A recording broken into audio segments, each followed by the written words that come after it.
दया शर्मा। आज मध्य प्रदेश में लोकतंत्र के पर्व का दिन और आपको बता दें मध्य प्रदेश उपचुनाव में वोटिंग का समय खत्म हो चुका है।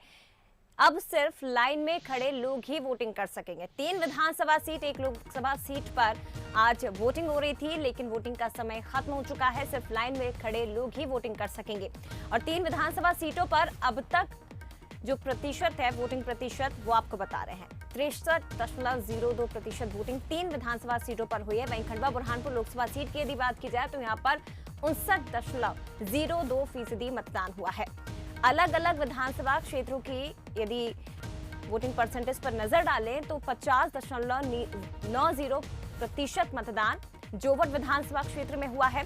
पृथ्वीपुर में सबसे ज्यादा 76.05% मतदान हुआ है और रैगांव विधानसभा सीट की बात की जाए तो यहाँ इस विधानसभा क्षेत्र में 66.66% मतदान हुआ है। तो उपचुनाव का इम्तिहान, लेकिन वोटिंग का समय खत्म हो चुका है।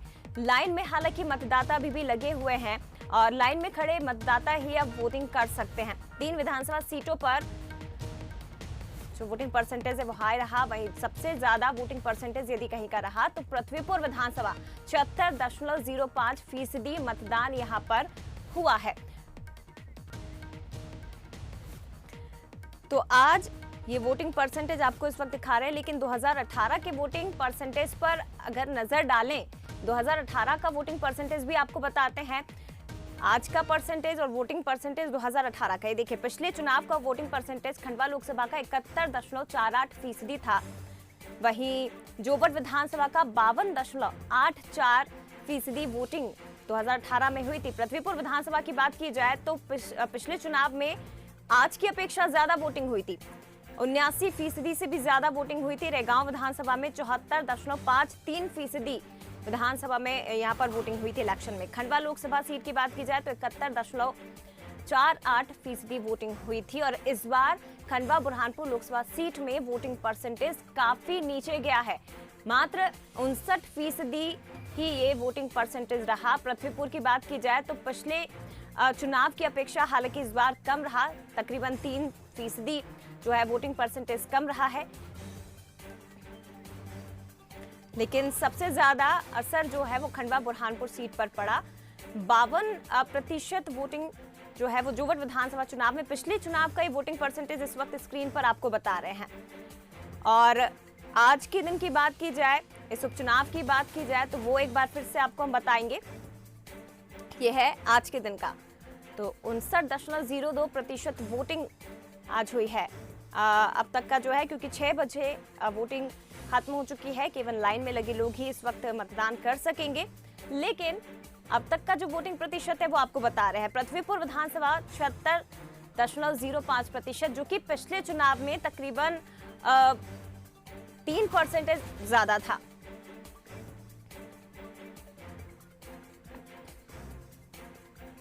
तो अब तक का वोटिंग परसेंटेज जोवट विधानसभा की यदि बात की जाए तो आप देख सकते हैं स्क्रीन पर इस वक्त 50.90% वोटिंग जोवट विधानसभा में हुई है। पृथ्वीपुर विधानसभा में 76.05% मतदान हुआ है। रैगांव विधानसभा की बात की जाए तो 66.66% मतदान।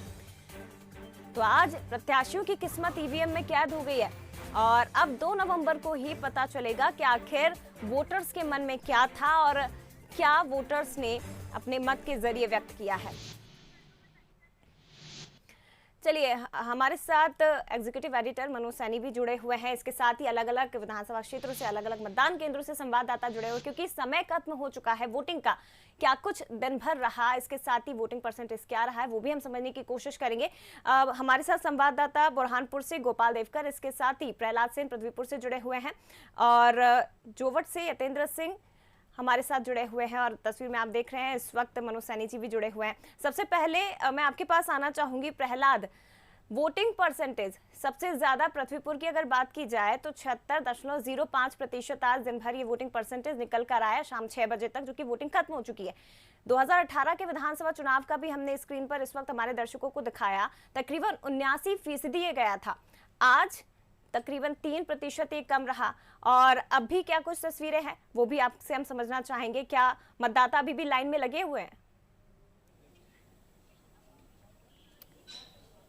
चलिए देखिए जया, बिल्कुल आपने ठीक कहा कि 3%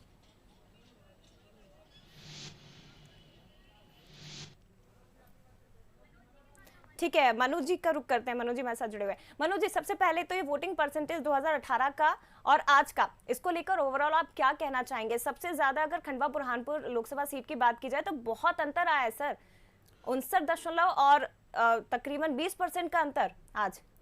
देखिए जया, जो खबरें आ रही खंडवा बुरहानपुर लोकसभा से तो एक अलग तरह की तस्वीर बयां कर रही है। वहां ये कहा जा रहा है कि ग्रामीण क्षेत्र का जो मतदाता है वो बड़ी तेजी के साथ बाहर भी आया और उसने मतदान भी किया है, क्योंकि दीपावली का पर्व है और दीपावली के ठीक पहले ये मतदान आज हुआ है। तो कई लोगों के घरों में काम भी होते हैं, तो थोड़ा सा प्रभाव तो दीपावली का पड़ता हुआ दिखाई देता ही है और होना भी चाहिए, क्योंकि बड़ा पर्व होता है। लेकिन मतदान करना सबका हक है और बड़ा अधिकार है, तो उसको लाभ भी लेना चाहिए। पर शहरी क्षेत्र में खासकर खंडवा बुरहानपुर से जो खबरें आ रही है वहां से वोट ऑफ परसेंटेज कम हुआ है, जिसके कारण जो अभी 59.2% दिखाई दे रहा है, मुझे लगता है कि पिछली बार जिसका आप भी जिक्र कर रही थी 71.48% रहा था, पर अब बढ़कर ये मुझे लगता है कि आंकड़ा 70-65 के आसपास पहुंचेगा। लेकिन ये तो मानकर चलिएगा कि जो आंकड़ा पिछली बार 2018 में रहा था उस तक नहीं पहुंचा। अब ये किस तरफ जाता है, क्या मुद्दों को लेकर जनता में नाराजगी है, महंगाई जैसे मुद्दों को लेकर, या भारतीय जनता पार्टी अपने मतदाताओं को पहुंचाने में सफल रही लेकिन कांग्रेस उस तक मुद्दों तक नहीं पहुंचा पाई। तो ऐसी तमाम तरह की बातें हैं जिसका जिक्र बाद में समझ में आएगा। लेकिन पृथ्वीपुर का आप जिक्र कर रही थी, तो पृथ्वीपुर में पिछली दफा हम देख रहे थे 79% लगभग रहा था मतदान, और अभी यदि ताजा आंकड़ा हम देख रहे हैं तो हमें लगता है उसी के नजदीक फिर पहुंच जाएगा, क्योंकि 76.5% मतदान हुआ है। तो समझ आता है कि जो आंकड़ा पिछली बार था उसको छू लेगा ये, बल्कि हो सकता है कि उससे 1-2% ज्यादा भी हो जाए। बिल्कुल, और ज्यादा होने के मायने क्या, ये भी हम समझने की कोशिश करते हैं। प्रहलाद हमारे साथ जुड़े हुए हैं। प्रहलाद, अब तक पृथ्वीपुर विधानसभा में बताया जा रहा है 76.05% वोटिंग हुई है। हालांकि मतदाता लाइन में लगे हुए हैं, समय खत्म हो गया लेकिन लाइन में लगे मतदाता जरूर वोट करेंगे, तो वोटिंग परसेंटेज बढ़ेगा। और ये वोटिंग परसेंटेज अगर पिछले विधानसभा चुनाव के बराबर आता है तो क्या मायने इसके निकाले जाएंगे फिर? हाँ बिल्कुल जया, जैसे कि हम मनोज जी को सुन रहे थे, उन्होंने कहा था कि वोटिंग परसेंट और बढ़ेगा। तो बिल्कुल ये 5 बजे तक का ये जो परिणाम था कि इतने फीसदी मतदान हुआ है 76%, और अभी जो है और आंकड़े आने बाकी हैं, तो जो परसेंटेज है लगभग 79 से ऊपर जा सकता है, यानी 80% तक रह सकता है, क्योंकि अभी भी कई जगह पर वोटिंग हो रही है। वहीं दूसरी तरफ अगर इसके मायने निकालें तो पिछली बार जब 79% हुआ था तो सीधा फायदा कांग्रेस को मिला था। तो अंदाजा लगाया जा रहा है, हालांकि कांग्रेस ये दावे कर रही है कि उनके पक्ष में मतदान हुआ है, वहीं दूसरी तरफ बीजेपी भी ये दावा कर रही है कि उनके पक्ष में मतदान हुआ है। लेकिन ये तो 2 तारीख को पता चलेगा कि आखिर किसके पक्ष में ये मतदान हुआ है और किसको फायदा होने वाला है, क्योंकि जनता ने बढ़ चढ़कर जिस तरह से वोटिंग। प्रहलाद, आपसे मेरा सवाल था कि पिछली दफा 2018 की चूंकि हम बात कर रहे हैं, जो शिषपाल यादव इस बार भारतीय जनता पार्टी से चुनाव मैदान में है, पिछली बार वो सपा से चुनाव लड़े थे और दूसरी पोजीशन उनकी रही थी सेकंड नंबर, दूसरे नंबर पर ये कहा जाए कि सपा रहा था वहां पर, और भारतीय जनता पार्टी और पीछे चौथे नंबर पर शायद चली गई थी। तो ये जो प्रतिशत दिखाई दे रहा है, ये तो अब साफ हो गया कि दोनों के बीच में सीधी टक्कर है, बीजेपी और कांग्रेस के बीच में। लेकिन सपा से भाजपा में आना और फिर भाजपा के वोटर को अपने साथ जोड़ लेना, क्या बीजेपी इसको कर पाने में सफल होगी जैसा दिखाई दे रहा है?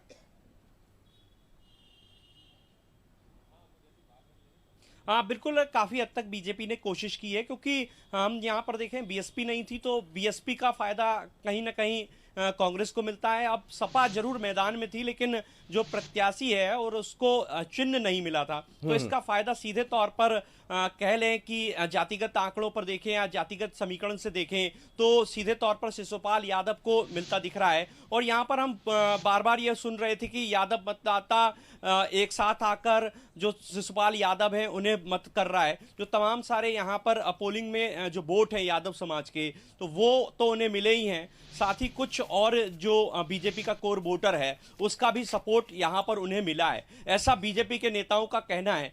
क्योंकि जो मैदान में जो मेहनत हुई है, हम देख रहे थे कि तमाम सारे जो सीनियर लीडर हैं वो कमान संभाले हुए थे, कुछ जिले के बाहर बैठकर भी यहाँ पर नजर रखे हुए थे। तो ये सब कोशिश हुई है, लेकिन फाइनली मनोज जी ये कहना थोड़ा जल्दबाजी होगी कि आखिर किसके पक्ष में नहीं अभी ये बिल्कुल आप मतदान ठीक गया कह रहे हैं, है, ये तो अभी संभव ही नहीं। कांटे की टक्कर दोनों के बीच बताई जा रही थी। बिल्कुल प्रहलाद आप ठीक कह रहे हैं, ये संभव ही नहीं है अभी कि अभी कुछ कह पाना, जल्दबाजी होगी। लेकिन नितेंद्र के साथ भी एक बात जुड़ी रही है कि ब्रजेंद्र जो उनके पिता रहे हैं वो वहां से बड़े सीनियर लीडर रहे हैं और अच्छी खासी उनकी एक तरह से कहा जाए जनता के बीच में बैठ रही है, और नितेंद्र उसी लाइन पर चले हैं। तो क्या ये भी माना जाए कि जो वोट ऑफ परसेंटेज बढ़ा है उसकी वजह ये भी हो सकता है, और इसीलिए आप कह रहे हैं कि दोनों के बीच में टक्कर रही?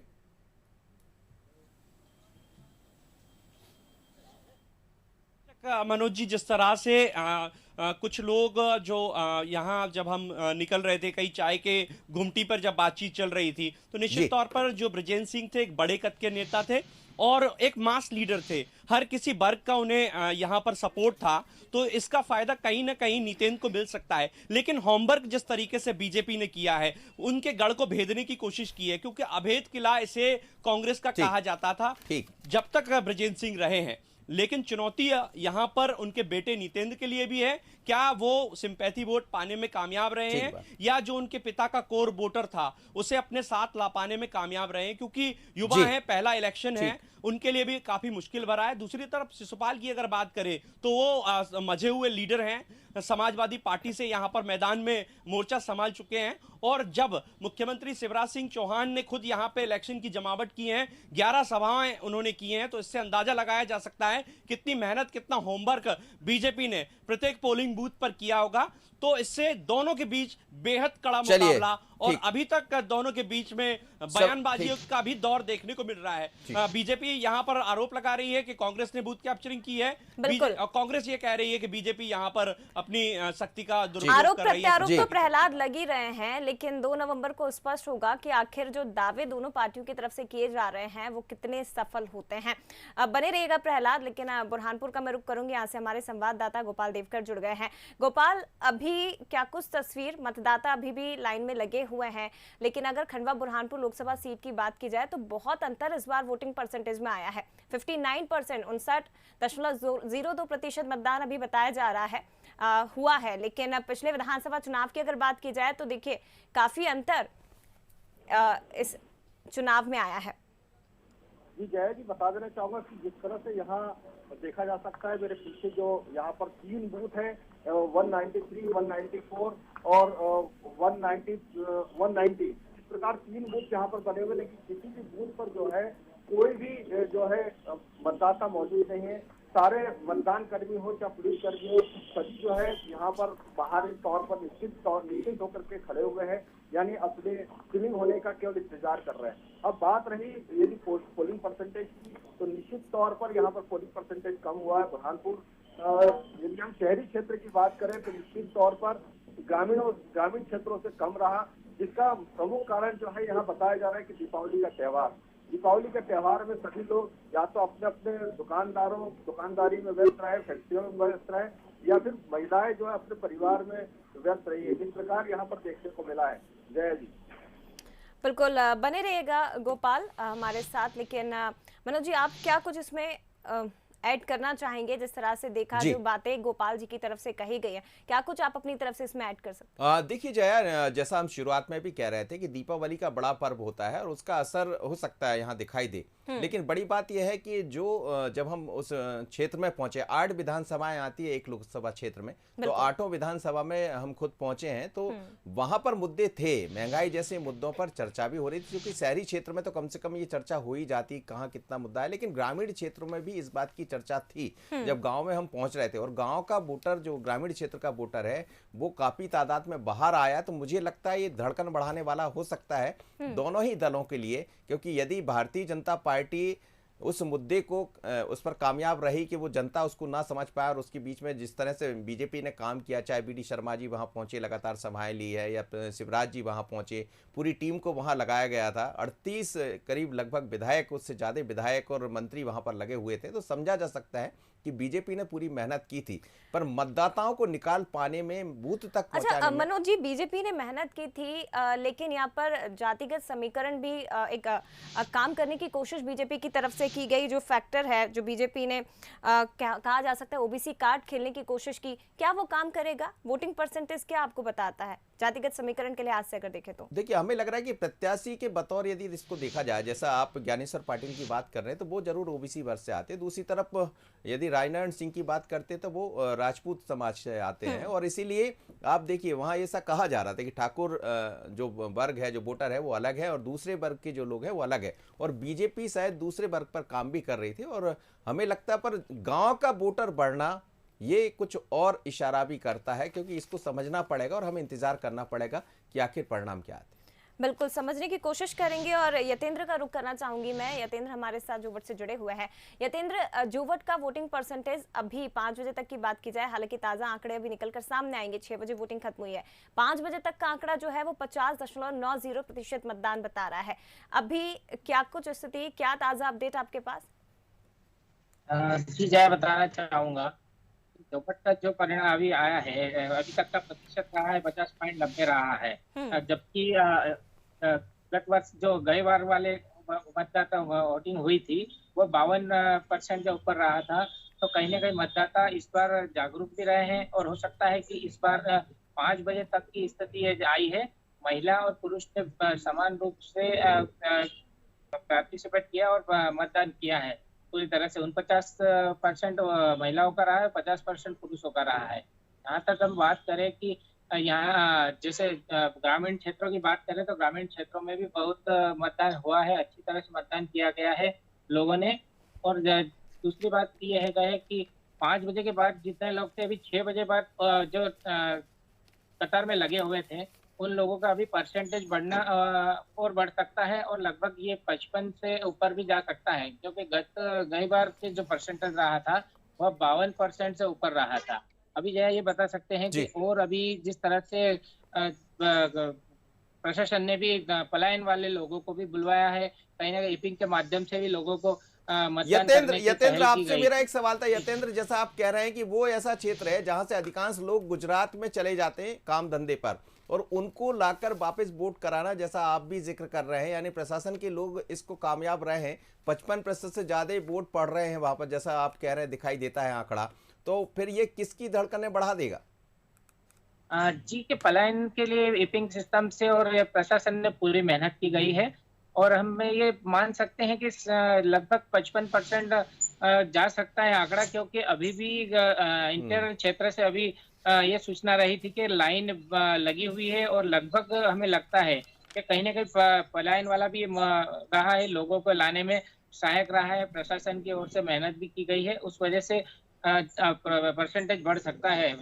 जी जी बिल्कुल जया, आप देखिएगा कि जैसा बता रहे हैं यतेंद्र, तो हम समझ सकते हैं कि वहाँ की, मैं आपको भौगोलिक स्थिति थोड़ी सी बताना चाहूंगा कि वो जो भी क्षेत्र है झाबुआ अलीराजपुर का, वहाँ अधिकांश लोग, चूंकि गुजरात बहुत नजदीक लगा हुआ है, तो जो मजदूर वर्ग के लोग हैं वो गुजरात चले जाते हैं। ऐसा कहा जाता है कि वहाँ एक अच्छी आमदनी का स्रोत भी उनको दिखाई देता है, तो जब कभी मौका मिलता है, और दीपावली के नजदीक वो वापिस भी आते हैं। तो चुनाव जब अभी हो रहे हैं तो वो दीपावली के नजदीक है, तो मुझे लगता है कुछ लोग वापस भी लौटे होंगे, और जैसा प्रशासन ने सहयोग किया, जैसा वो बता रहे हैं, लाने में सफल रहे, ये बड़ा पर्व होता है। और यदि वहाँ के जनता के साथ प्रशासन ने इस तरह का काम किया तो निश्चित रूप से बधाई के पात्र है। पर ये बधाई किसकी तरफ जाएगी दीपावली पर, ये देखना पड़ेगा जया जी। बिल्कुल, दिवाली किसकी मनेगी ये तो देखना होगा। एक बार फिर से मैं प्रहलाद का ही रुख करना चाहूंगी, हमारे साथ लगातार जुड़े हुए हैं। सर, आप कुछ सवाल पूछना चाहते थे प्रहलाद से? प्रहलाद, मैं यही समझना चाह रहा था, जैसा आपने कहा कि 80% के आसपास हो सकता है कि वहाँ का मतदान, जब अंत में हम बात कर रहे होंगे करीब 7:30 बजे 7 बजे, तो ये बहुत क्लियर हो जाएगा। लेकिन वहाँ कई तरह के आरोप प्रत्यारोप लगे। मुख्यमंत्री जी ने भी आज कहा है कि वहाँ बूथ लूटने की कोशिश की गई है, वहाँ पर डराने धमकाने के आरोप भी लगे हैं, और बहुत ही सबसे संवेदनशील कहा जाए पृथ्वीपुर विधानसभा रही है। तो क्या ये सब आपको दिखाई दिया, और यदि ऐसा हुआ है तो इसका किसके ऊपर असर दिखाई देगा, बीजेपी पर या कांग्रेस पर? प्रहलाद, माफ कीजिएगा मनोज जी, मुझे आपकी ऑडियो बहुत साफ नहीं सुनाई दे रही है। मैं फिर से अभी मेरी आवाज आप सुन पा रहे हैं? चलिए मेरे साथ थोड़ा सा पीसीआर से कोई दिक्कत है। चलिए हम लौटते हैं आपकी तरफ, पीयूष से बात कर लेते हैं। इस वक्त हमारे साथ पीयूष जुड़ गए। पीयूष, जो अभी आंकड़ा दिखाई दे रहा है वो ये तो साफ हो चला है कि पिछली बार की अपेक्षा वोटा परसेंटेज कम रहने वाला। खंडवा बुरहानपुर में जो ग्रामीण मतदाता है वो बाहर निकला है, शहरी की जो संख्या है वो कम दिखाई दे रही, कम प्रतिशत दिखाई दे रहा है। ये किस तरफ इशारा कर रहा है? देखिए बिल्कुल मनोज जी, जाहिर सी बात है इस वक्त यहाँ पर दिन के वक्त कहीं न कहीं ये जब वोट ऑफ परसेंट कम हुआ था उस वक्त भी यही चिंता जाहिर की जा रही थी दोनों ही प्रत्याशियों की तरफ से और दोनों ही पार्टियों की तरफ से। अब जब ये आंकड़ा तकरीबन 60 के लगभग पहुंचा है तो कहीं न कहीं फिर से एक बार दोनों ही प्रत्याशियों के लिए यहाँ पर एक बड़ी चुनौती है और वोटर का मूड समझना अब बहुत मुश्किल हो गया, क्योंकि पिछले चुनाव 2019 की हम लोग बात करें तो यहाँ पर 71% से ज्यादा मतदान हुआ था, लेकिन शहरी मतदाता इस बार बाहर नहीं निकला।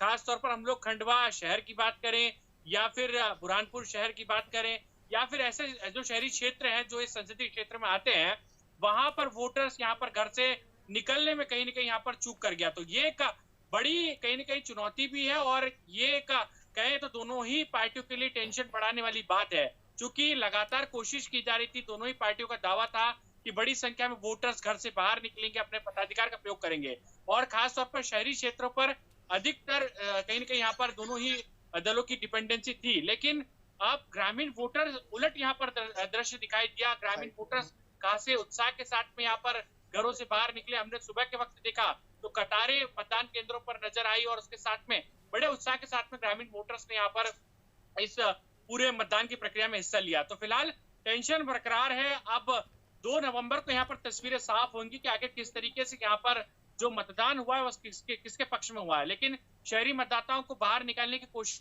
देर शाम तक दोनों ही दलों की यहाँ पर जारी रही और शायद ये कहेंगे कि दोनों ही दलों की कोशिश कहीं न कहीं यहाँ पर कमतर रह गई। चलिए जी, बिल्कुल जया, जैसा कह रहे हैं पीयूष, नाकाम रही है कोशिश शहरी मतदाताओं को निकालने में और उसका वजह शायद दीपावली का पर्व भी हो सकता है। लेकिन बहुत ही दिलचस्प चुनाव रहे हैं, सभी ने अपने अपनी तरफ से पूरा प्रयास किया। बीजेपी ने, कांग्रेस ने कई सभाएं की, 39 सभाएं हमने देखा, शिवराज जी ने भी की थी, बीडी शर्मा भी करीब 17 से ज्यादा सभाएं वहां पर किए हैं और रोड शो भी किए हैं। इसी तरह कमलनाथ को भी हमने देखा है। तो अब देखना होगा कि कौन कितनी सभा में किसको अपनी तरफ खींच पाया वोटर को और कौन सा वोटर, क्योंकि ग्रामीण क्षेत्र का मतदाता बाहर ज्यादा निकला है, शहरी क्षेत्र का कम। इसी तरह 3 विधानसभा की तस्वीरें भी यही बयां कर रही है। तो चुनाव बहुत ही दिलचस्प मोड पर आज संपन्न होने जा रहे हैं। जैसा हम वोटा परसेंटेज देख रहे हैं, इंतजार करना पड़ेगा आपको, हमको, सबको दीपावली का। जी बिल्कुल, और मतदाताओं ने जो तमाम प्रत्याशी हैं उनकी किस्मत को ईवीएम में आज कैद कर दिया है। वोट पेटी खुलेगी, 2 नवंबर को ही क्लियर हो पाएगा कि आखिर किसकी दिवाली प्रदेश में मनती है। फिलहाल मनोज जी, आपका भी बहुत धन्यवाद। इसके साथ ही तमाम जो संवाददाता हमारे साथ जुड़े थे, आप सभी का बहुत धन्यवाद, तमाम जानकारी, तमाम तस्वीरें हम तक पहुंचाने के लिए।